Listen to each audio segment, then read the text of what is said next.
بسم اللہ الرحمن الرحیم۔ معزز حضرات، ماہ رمضان المبارک کا دوسرا اشرہ شروع ہو چکا ہے۔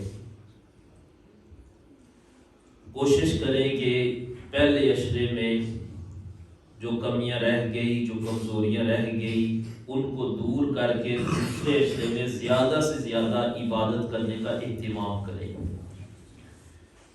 ماہ رمضان المبارک میں کسی روزہ دار کو روزہ افطار کروانے کا ثواب امام الانبیاء صلی اللہ علیہ وآلہ آلہ وصحبہ وسلم نے فرمایا، جس نے کسی روزہ دار کو روزہ افطار کروایا، فرمایا جتنا ثواب روزہ رکھنے والے کو ملے گا اتنا ہی ثواب اللہ روزہ افطار کروانے والے کو عطا فرمائے گا۔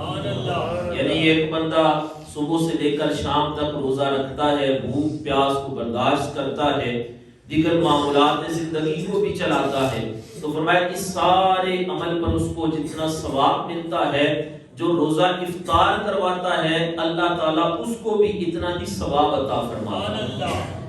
پھر روزہ افطار کروانے کے لیے غریب امیر ہونا شرط نہیں کہ بندہ امیر ہوگا تو ثواب ملے گا، غریب ہوگا تو محروم رہے گا۔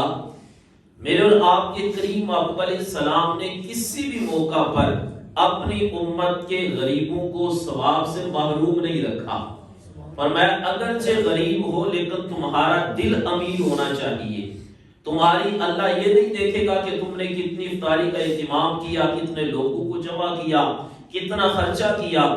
فرمایا اللہ تو تمہارے دلوں میں دیکھتا ہے، وہ تمہاری نیت کو دیکھتا ہے، تم کس نیت کے ساتھ اہتمام کر رہے ہو، اللہ تمہیں تمہاری نیت پر ثواب عطا فرمائے گا۔ پھر امام الانبیاء نے اس کی وضاحت فرمائی۔ حضور فرماتے ہیں ضروری نہیں کہ بہت بڑا اہتمام ہوگا تو ثواب ملے گا۔ فرمایا جس نے کسی روزہ دار کو ایک کھجور کے ساتھ، چوہاری کے ساتھ، پانی کی گھونٹ کے ساتھ، دودھ کی گھونٹ کے ساتھ روزہ افطار کروایا، اللہ اس کو بھی اس کا ثواب عطا فرمایا۔ پھر حضور علیہ السلام فرماتے ہیں جو بندہ کسی روزہ دار کو روزہ افطار کروائے، فرمایا اللہ تعالیٰ کے فرشتے رمضان المبارک کی راتوں میں اس بندے کے لیے استغفار کرتے ہیں۔ اب بندے نے عمل کون سا کیا؟ روزہ افطار کروایا۔ فرمایا اس کی برکت کیا ہے؟ اللہ کے فرشتے اس بندے کے لیے استغفار کرتے ہیں۔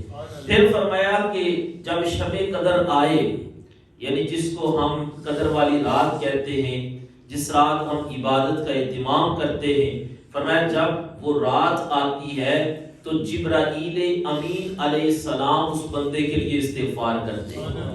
پہلے فرشتوں کا ذکر فرمایا، پھر فرشتوں کے سردار جبرائیل امین کا ذکر فرمایا۔ سرکار فرماتے ہیں جو بندہ کسی روزہ دار کو روزہ افطار کروائے، اللہ کے فرشتے استغفار کرتے ہیں۔ شب قدر کے موقع پر جبرائیل امین علیہ السلام بھی اس کے لیے استغفار کرتے ہیں۔ اب فرشتوں کے استغفار کا مطلب یہ ہے کہ فرشتے اس بندے کے لیے اللہ کی بارگاہ میں دعا کرتے ہیں۔ ذرا خود اندازہ لگاؤ کہ کتنا اس پر اجر ہے، کتنا اس پر ثواب ہے کہ بندہ کسی روزہ دار مسلمان کا روزہ افطار کروائے۔ عمل بے شک تھوڑا ہے لیکن اس پر اجر بہت زیادہ ہے۔ شریعت میں ہمیشہ اس چیز کو، بندے کی نیت کو مد نظر رکھا جاتا ہے کہ بندہ کس نیت کے ساتھ یہ عمل کر رہا ہے۔ میں ہر سال رمضان کے موقع پر یہ بات بیان کرتا ہوں کہ ہمارے ہاں کچھ رسومات ہیں، ان میں سے ایک رسم یہ ہوتی ہے کہ ہم خاندان کو دکھانے کے لیے، محلے کو دکھانے کے لیے، اپنی شہرت کے لیے اور اپنے پیسے کی نمائش کے لیے بہت بڑی بڑی افطاری کا اہتمام کرتے ہیں۔ ٹھیک ہے، افطاری کی بھی پارٹی ہو رہی ہے۔ اب اس میں کیا ہوتا ہے، اس میں بعض اوقات اس پارٹی میں کسی غریب کو آنے کی اجازت نہیں ہوتی، غریب کو دعوت نہیں دی جاتی، اس میں دعوتیں دی جاتی ہیں تو امیروں کو دعوتیں دی جاتی ہیں۔ اور پھر اس پہ کچھ لوگ ایسے ہوتے ہیں، بلکہ اکثریت ایسے ہوتے ہیں کہ جنہوں نے روزہ نہیں رکھا ہوتا لیکن وہ ہمارے مہمان خصوصی ہوتے ہیں، اس وجہ سے کہ وہ ان کے پاس پیسہ زیادہ ہے۔ ہمارا اور ان کا یہ مقابلہ ہوتا ہے کہ اس نے بڑی افطاری کروائی یا ہم نے بڑی افطاری کروائی۔ تو دیکھیں رمضان شریف میں کم از کم ان چیزوں سے بچنے کی کوشش کرنی چاہیے۔ بھائی انہوں نے ہمیں افطاری پہ بلایا تو ہم نے بھی ان کو بلایا، امیروں کو بلا لے تو غریبوں کو آنے کی اجازت نہیں ہوتی۔ ہر بندہ لازمی یہی کام کرتا ہے، لیکن ہمارے معاشرے میں یہ خرابیاں، یہ رسومات ہیں۔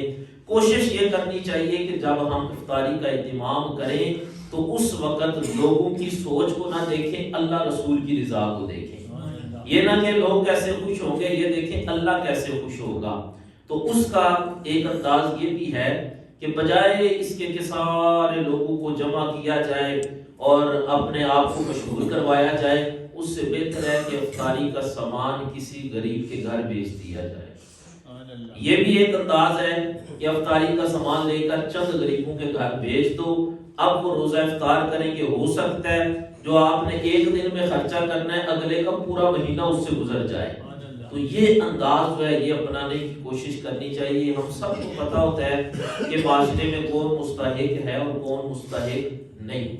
کچھ لوگ ہوتے ہیں انہیں مانگنے کی عادت ہوتی ہے، سمجھے وہ کام ہی ان کا یہی ہوتا ہے کہ مال ہم نے جمع کرنا ہے، مال ہم نے اکٹھا کرنا ہے۔ کچھ لوگ وہ ہوتے ہیں کہ جو کسی کے آگے ہاتھ نہیں پھیلاتے، وہ کہتے ہیں عزت نفس مجروح ہوگی۔